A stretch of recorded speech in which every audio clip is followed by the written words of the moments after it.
Olá, bom dia. Aqui no Café da Nena hoje, o Café da Nena hoje saiu do estúdio dela e veio aqui para Suzano, no interior de São Paulo. Então aqui a gente não parou, a gente está continuando a filmagem. E hoje a minha convidada é a Kelly. E a Kelly, ela vai contar um pouco da história dela para você e para mim. Você que está assistindo esse testemunho, fica ligado, porque Deus quer falar com você. Bom dia, Kelly, tudo bem? Bom dia, meu amor. Tudo bem, graças a Deus. Um pouco rouca, mas estamos aí. A Kelly está um pouco rouca porque a gente está aqui numa missão de família. Verdade. E eu falei para ela, Kelly, vamos gravar. E hoje a gente está gravando. Deus preparou esse dia maravilhoso aqui para gravar com a gente. E a Kelly agora está à vontade para falar o que Deus vai colocar no coração dela. Kelly, fica à vontade, que Deus te abençoe, que você tenha aceitado vir tomar um café comigo aqui. Obrigada. É um pouco, eu falo, é muito gostoso quando a gente conversa com alguém que já é amiga. Amiga de oração, de intercessão, de madrugada. Eu sempre digo isso, né? Que o verdadeiro amigo é aquele que dobra o joelho com você, é aquele que paga preço com você, é aquele que empresta o ouvido para você falar e ele tá ali só ouvindo, né? Muitas das vezes só um abraço, só uma ligação. Oi, você tá bem? E graças a Deus eu tenho isso nela. A gente temos uma amizade muito bonita, uma junção aí de almas, assim, que o Senhor trouxe ela para minha vida em um momento complicado para poder me ajudar em vários setores da vida. Tanto ela como a Débora. Não posso deixar de falar da Débora também. Sim. Nós somos as Três Marias. Isso mesmo. Mulheres de oração, de busca. Sim. E estamos ali sempre juntas. E dentro disso tudo, ela já está me convidando há um tempo para fazer esse podcast, né? Eu estou orando, Deus. E hoje o Senhor preparou esse dia para contar algo que vai ser um pouco pesado, mas eu acho que o final vai ser bem edificante. Só para... Lene já sabe, mas... Vou ficar caladinha porque eu já sei do testemunho dela. Então, como vocês ainda não sabem, presta atenção que é ela que vai falar, não eu. Meu testemunho é muito forte. Para vocês entenderem, meu nome é Kelly Cristina da Cruz. Eu tenho 48 anos, sou casada. Tenho uma filha chamada Giovana. Uma filha que não nasceu daqui, mas nasceu daqui. O Senhor, Ele escolheu ela para mim. Mas eu vou voltar bem lá atrás para vocês entenderem essa história. Vinha de uma família em que os meus avós, tanto de pai quanto de mãe, eram bruxos famosos lá em Minas. A minha avó, por parte de pai, ela era uma bruxa conhecida e o meu avô também, por parte de mãe, também um bruxo muito conhecido. E eles resolveram ali, entre eles, prometer os filhos em casamento. E aí veio meu pai e veio a minha mãe. Dentro deste cenário, para poder centralizar o poder, os meus avós ali fizeram essa união, os dois se casaram, e dentro deste planejamento aí, eles iam oferecer a primeira filha, a filha mais velha, que sou eu. A Kelly Cruz. Kelly Cruz. E dentro deste cenário, veio muitas coisas para mim um pouco fortes. Eu nasci, para vocês entenderem, eu nasci neste ambiente, mas eu nasci muito enferma. Eu tenho anemia fosforme, para quem não sabe, é uma baixa imunidade, é uma anemia um pouco rara, dá na maioria dos negros, e eu nasci com essa anemia muito forte no sangue.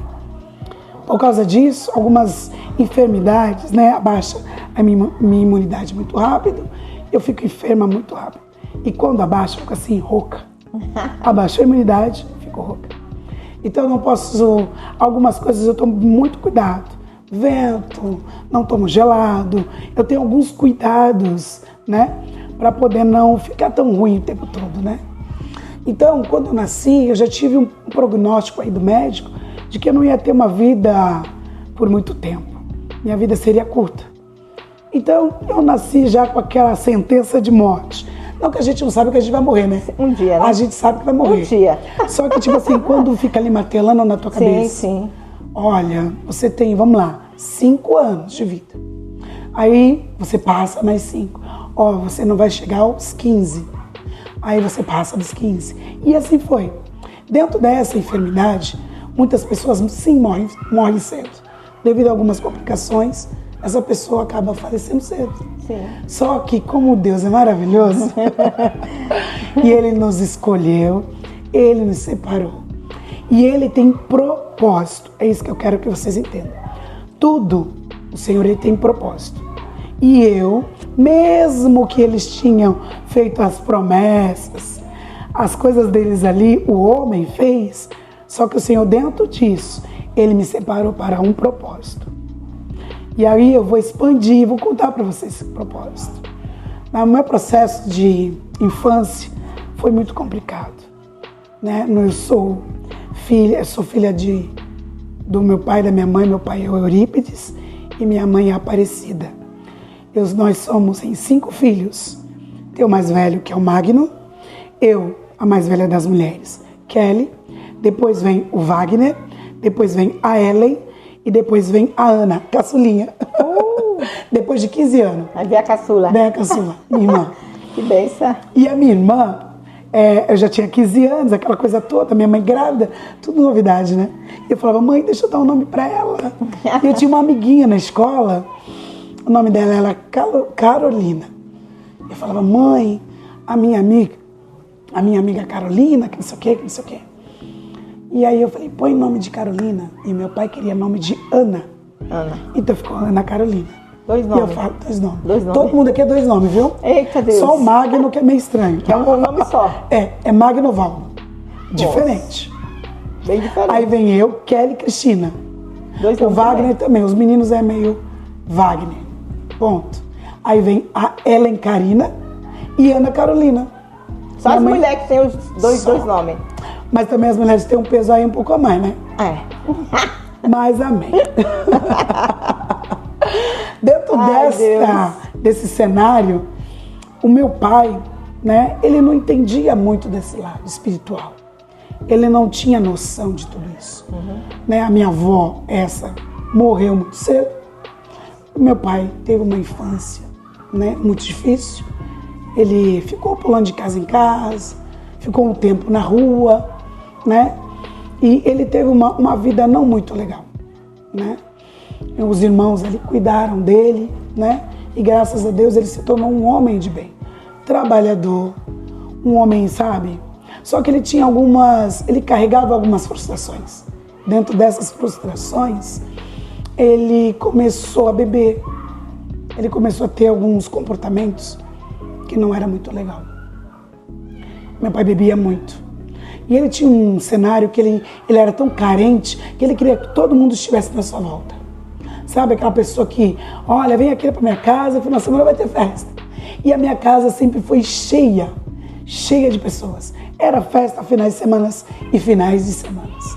Todo mundo só ia para lá, sabe? E meu pai recebia todos muito bem. O meu pai era o melhor. Ele foi um bom pai.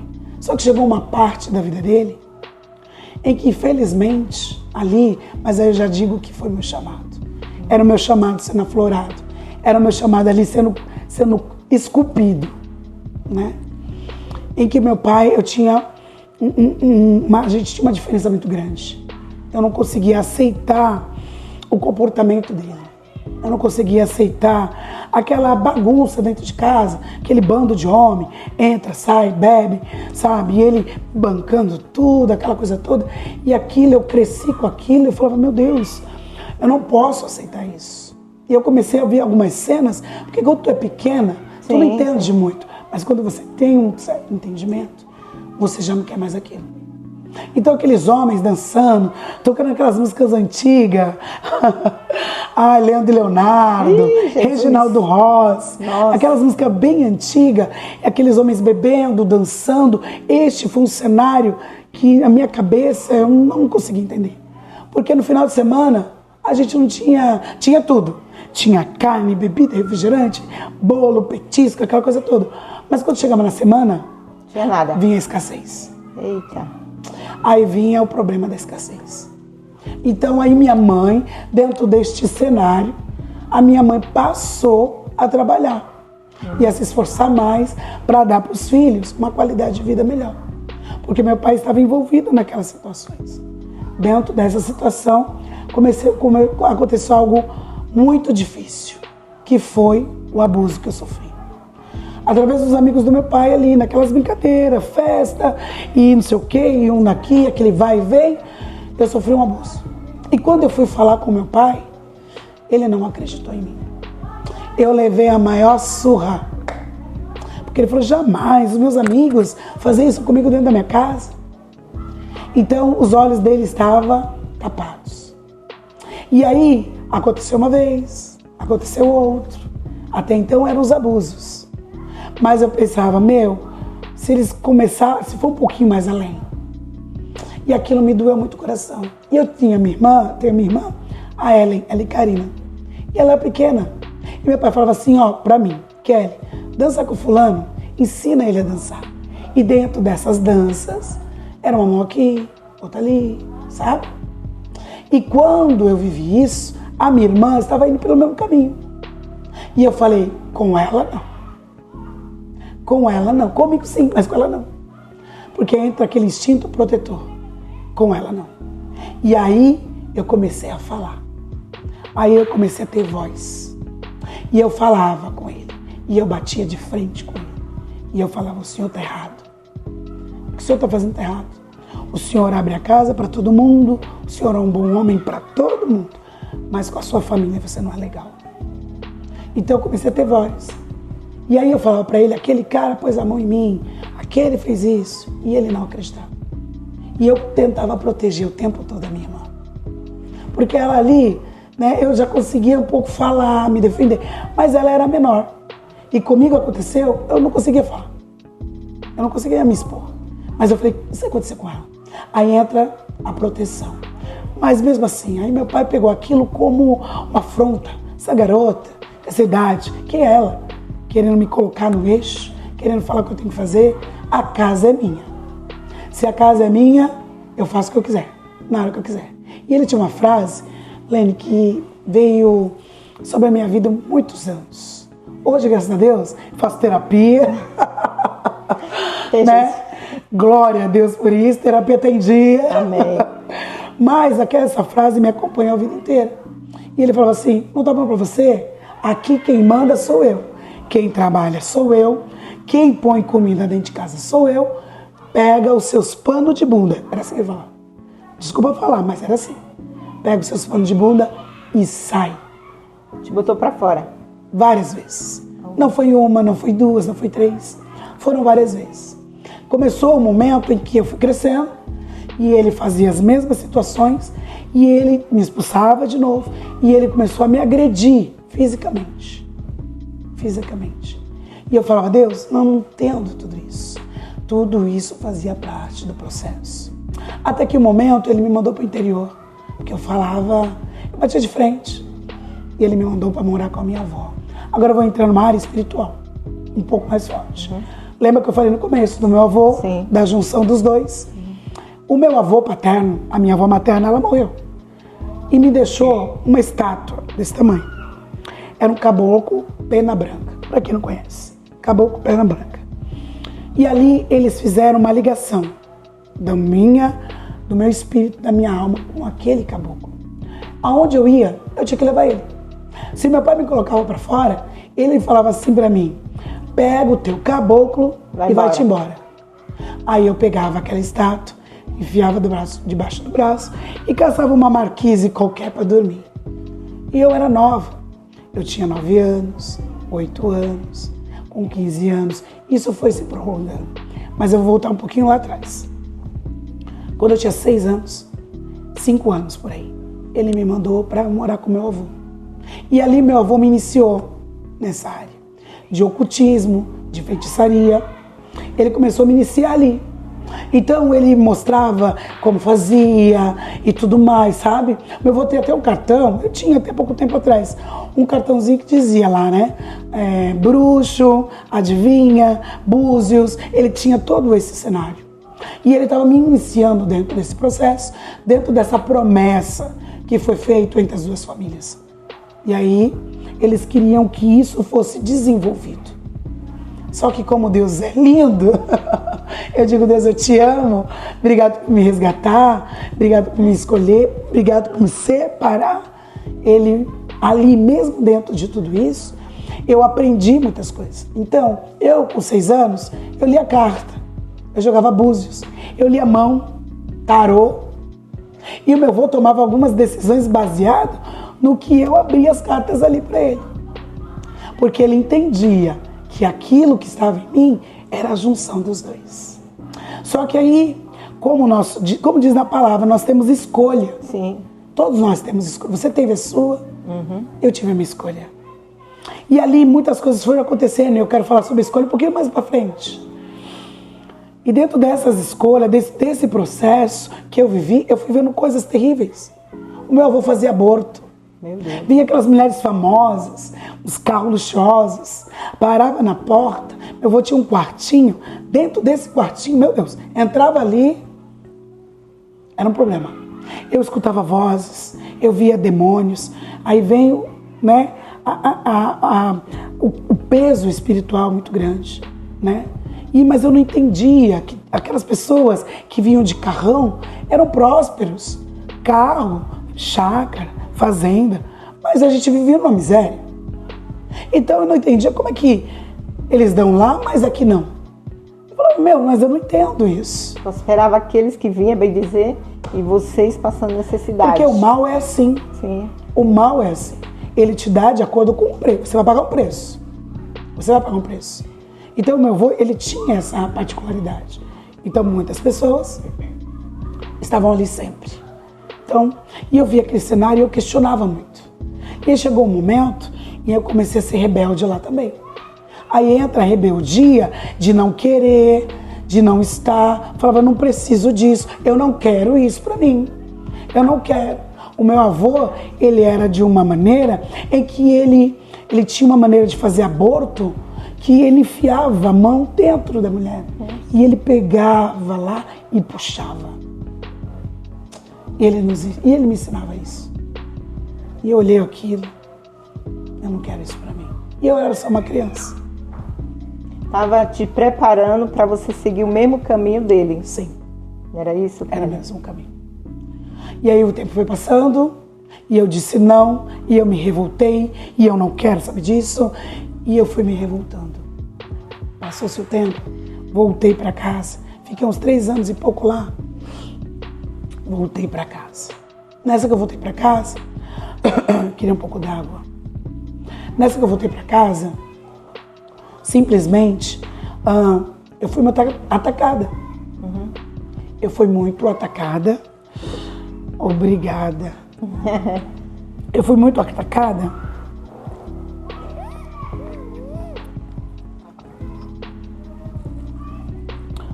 Desculpa, tá, gente? Eu tô rouca, nariz, enfim. E eu comecei a ser muito atacada. Sonhos. Eu tenho uma visão espiritual aberta. Dentro desse processo, foi aberta a minha visão espiritual. Comecei a ver demônios, comecei a ter sonhos. Então eu já tinha outros dons a mais. No amadurecimento desse cenário, eu já fui aflorando outros dons. Então vamos lá. Eu lia carta, búzios, tarô, lia mão, todo esse cenário, e ainda os meus olhos eram espirituais abertos. Minha visão espiritual, sonhos, tudo aquilo que Deus ia, eu digo que era Deus, porque é Deus. Só que você tem que saber o que tu vai fazer com tudo isso que Ele te deu. Dentro disso tudo, eu escolhi a não querer nada daquilo. Renunciar a tudo isso. Para eu renunciar a tudo isso, eu paguei um preço caro, porque eu tive que enfrentar os meus medos, a solidão. Porque eu ia contar alguma coisa para as pessoas, eles olhavam para mim e falavam, é uma louca. Sem acreditar, né? Sem acreditar. E eu falava, eu tô vendo uma coisa assim. Aí a pessoa, tu tá ficando maluca. Eu tô vendo outra coisa. Aí Deus me mostrava o cenário de algumas coisas que iam acontecer. E eu falava, não vai ali que vai acontecer isso, isso e isso. E a pessoa, maluca. Ia lá, acontecia do jeito que Deus tinha me mostrado.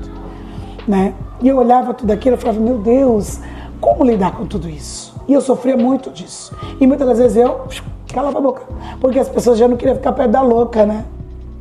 Era uma loucura isso. E eu não entendia esse lado, esse cenário todo, eu não entendia. Mas já era Deus ali trabalhando nos mínimos detalhes, mostrando para mim quem Ele era, mesmo sem eu conhecer. Na palavra diz que Ele nos separou, Ele nos escolheu e Ele nos predestinou. Então eu já era uma predestinada, só que eu não entendia, muito nova, e era tudo novidade, né, para mim. E dentro desse cenário eu comecei a renunciar. Sabe aquele santo que eu tinha que estar junto? Eu estava ligada a ele, eu não podia ficar 5 dias fora, longe dele, porque eu passava mal, eu vomitava, eu desmaiava. Era uma coisa demoníaca. E aquele santo começou ali na minha libertação, num momento em que eu estava numa crise, onde meus pais estavam longe, onde meu pai tinha me colocado para fora, eu não tinha para onde ir. Eu peguei aquele santo e falei, já que se acontecer qualquer coisa com você, vai acontecer comigo, então eu vou morrer agora. Levantei ele para cima e lancei ele com todo o ódio. Só que ali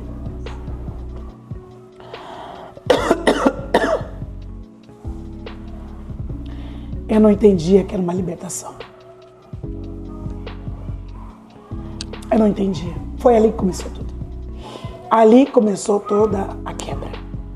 Eu renunciei tudo aquilo. Ali já foi uma corrente que você quebrou. Foi uma corrente ali.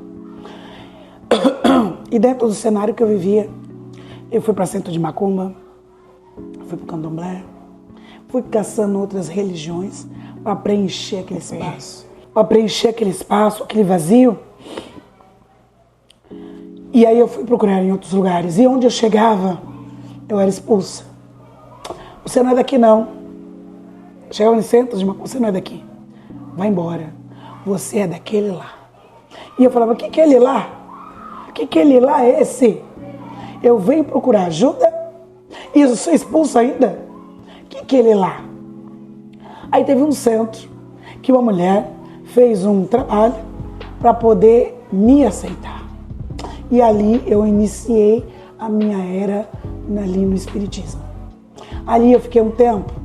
Então eu me vestia, né, com aquelas roupas, eu fazia trabalhos ali no centro, mas eu estava em processo de iniciação. E dentro dessa iniciação, e agora eu vou entrar em algo muito pesado, né? Dentro dessa iniciação, né, veio um pai de santo lá da Bahia. Pai de Chiqueiro. Pai de Chiqueiro. Lá da Bahia. E quando ele chegou, ele bateu o olho em mim. Ele brigou com todo mundo.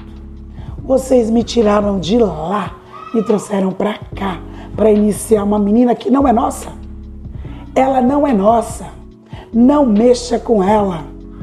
E ali eu vi que tinha algo muito especial em mim. Porque o homem veio lá da Bahia. Eu moro aqui em São Vicente. Ele veio de lá para me iniciar aqui. E chegou aqui, ele falou, não vou fazer nada. Eu gastei meu tempo, gastei dinheiro. Eu não acredito. Ele ficou bravo. Eu vou ter que ir embora, eu não fiz o que eu me propus a fazer. Eu não vou fazer, porque vocês não tiveram visão, que não sei o quê. E aí eu digo, como, né, na palavra diz, né, que os filhos das trevas são mais prudentes do que os filhos da luz. E ali eles têm todos os cronogramas, eles têm tudo certinho. Só que ele errou ali, meu amado, sobrou para todo mundo. E daquele dia em diante, aquele centro nunca mais foi aberto. Aquele centro foi fechado. Ali onde era o centro, eu passei um tempo lá, foi fechado. Demoliram tudo e hoje existe uma casa linda lá. Olha. Deus é bom. Deus é bom o tempo todo. Dentro desse cenário todo, estou resumindo muito a minha história. Dentro desse cenário todo, eu não tive para onde correr. Eu tive que correr para os pés do Senhor.